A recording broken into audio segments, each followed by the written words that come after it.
चॅनलचे updates मिळवण्यासाठी कृपया @post मराठीला लाईक करा, शेअर करा आणि सबस्क्राइब करायला विसरू नका। बोला नाना भाऊ, बोला नाना भाऊ, बोला नाना भाऊ, बोला। सन्माननीय विजय वडेट्टीवार साहेबांनी या बसा, तुम्ही बसा, प्रश्नाच्या बसा तुम्ही। उत्तरावरच आक्षेप घेतलेला अध्यक्ष महाराज, तुम्ही हा प्रश्न वाचा।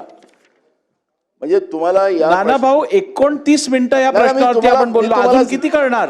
और 8 शेतकरी आत्महत्या करतात, 3 वाजता बैठक लावली आहे, शेतकरी आत्महत्या करतात आहेत या सरकारच्या धोरणामुळे। मला प्रश्न वाचा।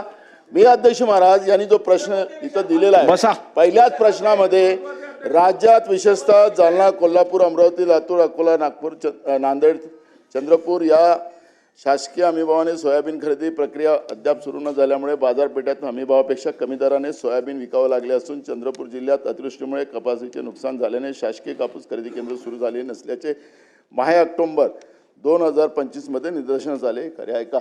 अध्यक्ष महाराज यांनी उत्तरात काय दिलं हे खरे नाही। अध्यक्ष महाराज, सत्ता पक्षाच्याही आमदारांनी हेच मुद्दे उपस्थित केले। अध्यक्ष महाराज, हा शेतकऱ्यांच्या जिव्हाळ्याचा रोज शेतकरी 8 शेतकरी या महाराष्ट्रात आत्महत्या करतात, हे आपल्यासाठी भूषणावं नाही, हे भूषणावं याला राजकारण करता येणार नाही। अध्यक्ष महाराज, आम्हाला तुमच्याकडून अपेक्षा, अध्यक्ष महाराज, हे सरकार बोथळ झालं असेल, हे सरकार बोथळ झालं असेल, पण याला तुम्हाला सूचना द्या ना, म्हणून हा प्रश्न राखून ठेवा। ठीक आहे नाना भाऊ, मी ऐकलं, राखून ठेवा, याला उत्तर बसा, बसा, खालती बसा, खालती बसा। या प्रश्नावरती आपण अर्धा तास चर्चा केलेली आहे।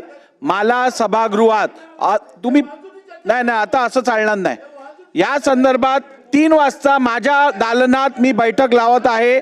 ज्या सदस्यांना आपलं मत मांडायचं असेल त्यांनी 3 वाजता माझ्या दालनात येऊन या बैठकीत सहभाग घ्यावा। प्रश्न क्रमांक 2।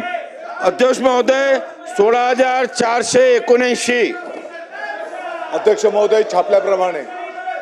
अध्यक्ष महोदय, विद्यार्थ्यांना विज्ञान क्षेत्राकडे प्रेरित करण्यासाठी शासनाने मुख्यमंत्री विद्यार्थी विज्ञान वारी ही योजना प्रस्तावित केलेली असल्याने उत्तरात दिले आहे। अध्यक्ष महोदय, पण माननीय अध्यक्ष महोदयाने रुलिंग दिलं आहे, शेवटी प्रश्न राखून ठेवून थोडे त्यातनं काही मार्ग निघणार आहे।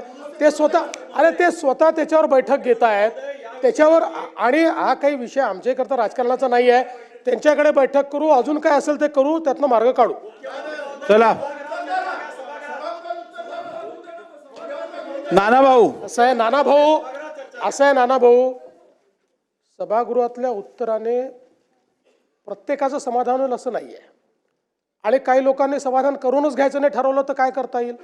त्यामुळे मुळामध्ये नाही, आपण तंबी द्यायची गरज नाही आहे, त्यांनी योग्य उत्तर दिलेलं आहे।